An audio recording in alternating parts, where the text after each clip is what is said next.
উপদেষ্টা পরিষদ বাড়ানোর কারণ জানালেন রিজওয়ানা। আইন শৃঙ্খলা ও দ্রব্যমূল্য নাগালের মধ্যে রাখতে কাজের গতি এবং দক্ষতা বাড়াতেই অন্তর্বর্তী সরকারের উপদেষ্টা পরিষদের আকার বাড়ানো হয়েছে বলে জানিয়েছেন পরিবেশ, বন ও জলবায়ু পরিবর্তন মন্ত্রণালয়ের উপদেষ্টা সৈয়দা রিজওয়ানা হাসান। সোমবার সচিবালয়ে সাংবাদিকদের তিনি এসব কথা জানান। সৈয়দা রিজওয়ানা হাসান বলেন, কাজের গতি এবং দক্ষতা বাড়াতেই নতুন কয়েকজন উপদেষ্টা নিয়োগ দেওয়া হয়েছে। প্রতিমন্ত্রীর পদমর্যাদায় নিয়োগ দেওয়া হয়েছে কয়েকজনকে। আইন শৃঙ্খলা ও দ্রব্যমূল্য নাগালের মধ্যে রাখতে মানুষের প্রত্যাশা রয়েছে।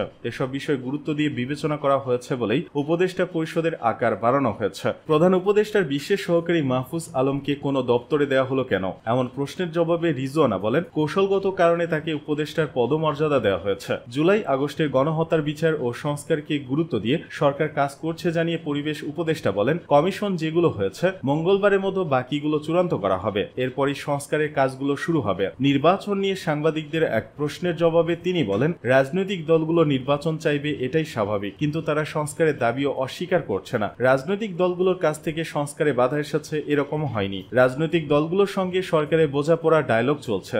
নির্বাচন নিয়ে রাজনৈতিক দলগুলো যাই বলুক না কেন, সরকার চাপহীনভাবে তার কাজ করছে। বাংলাদেশে ট্রাম্প সমর্থকদের গ্রেপ্তার দমনের ঘটনা ঘটেনি, জানালেন প্রধান উপদেষ্টার প্রেস উইং।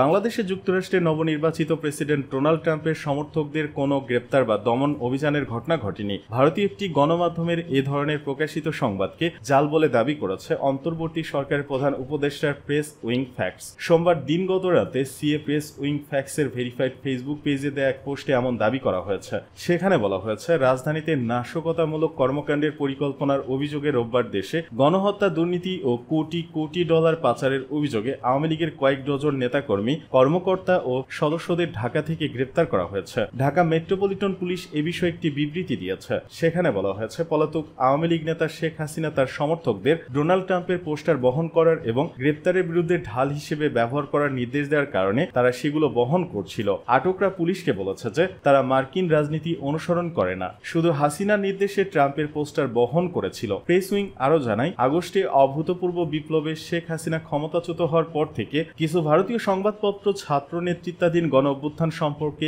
আক্রমণাত্মকভাবে ভুল তথ্য প্রচার করছে। তারা বিপ্লবোত্তর দিনগুলোতে সংখ্যালঘুদের বিরুদ্ধে সহিংসতার ঘটনাগুলোকে ব্যাপকভাবে অতিরঞ্জিত করেছে। আজকে আওয়ামী লীগ সমর্থকদের গ্রেপ্তারের ঘটনাও তারা একইভাবে অতিরঞ্জিত করেছে।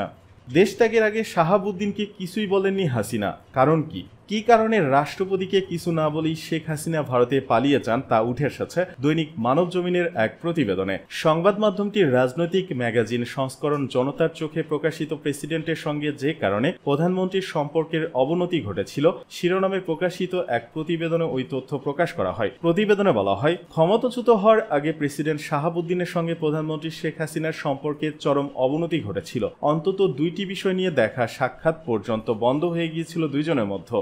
সুপ্রিম কোর্টের আপিল বিভাগের বিচারক নিয়োগ ও শ্রম আইন সংশোধন নিয়ে বঙ্গভবন আর গণভবনের মধ্যে চিঠি চালাচালি চলছিল। রীতি অনুযায়ী প্রধানমন্ত্রী বিদেশে সফরে গেলে দেশে ফেরার পর প্রেসিডেন্টের সঙ্গে সাক্ষাৎ করেন, কিন্তু ব্যতিক্রম দেখা যায় চীন ও ভারত সফরের পর। সম্পর্কের অবনতি এমনটাই ঘটেছিল যে প্রধানমন্ত্রী বঙ্গভবনের দিকে পাই বাড়াননি। এই যখন অবস্থা, তখনই বিচারক নিয়োগের প্রশ্নটি সামনে আসে। গণভবন বা আইন মন্ত্রণালয়ের তৎপরতা দেখে প্রেসিডেন্ট বিরক্ত হন। 18 এপ্রিল 2024 প্রেসিডেন্ট স্বাক্ষরিত এক চিঠিতে বলা হয়, সংবিধানের 95 এর এক অনুচ্ছেদে সামগ্রিকতা নিয়োগ সংক্রান্ত প্রক্রিয়া উল্লেখ রয়েছে। নিয়োগের পদ্ধতি স্পষ্ট না থাকায় দীর্ঘদিন থেকে প্রথাগতভাবে নিয়োগ হয়ে আসছে। বিষয়টি লিখিত না থাকলেও আলোচনাক্রমে প্রেসিডেন্টের সঙ্গে পরামর্শ করার নিয়ম চালু আছে। প্রেসিডেন্টই চূড়ান্ত সিদ্ধান্ত নিয়ে থাকেন। এই নিয়ম ভঙ্গ করে প্রধানমন্ত্রীর অফিস থেকে বঙ্গভবনে একটি সারসংক্ষেপ পাঠানো হয়। সারসংক্ষেপ বহনকারী ব্যক্তি তাৎক্ষণিকভাবে প্রেসিডেন্টের স্বাক্ষরের জন্য চাপ দিতে থাকেন। এতে বিরক্ত হয়ে প্রেসিডেন্ট পাল্টা একটি চিঠি পাঠান সই না করি।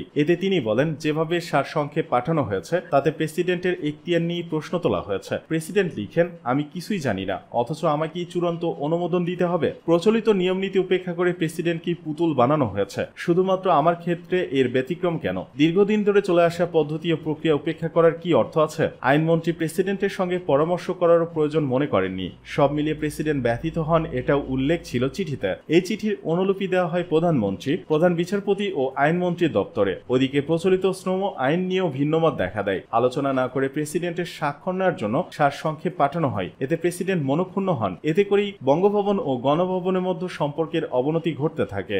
সম্ভবত এসব কারণে 5 আগস্ট ক্ষমতা ও দেশ ছেড়ে পালিয়ে যাওয়ার সময় প্রেসিডেন্টের সঙ্গে টেলিফোনেও কোনো যোগাযোগ করেননি শেখ হাসিনা।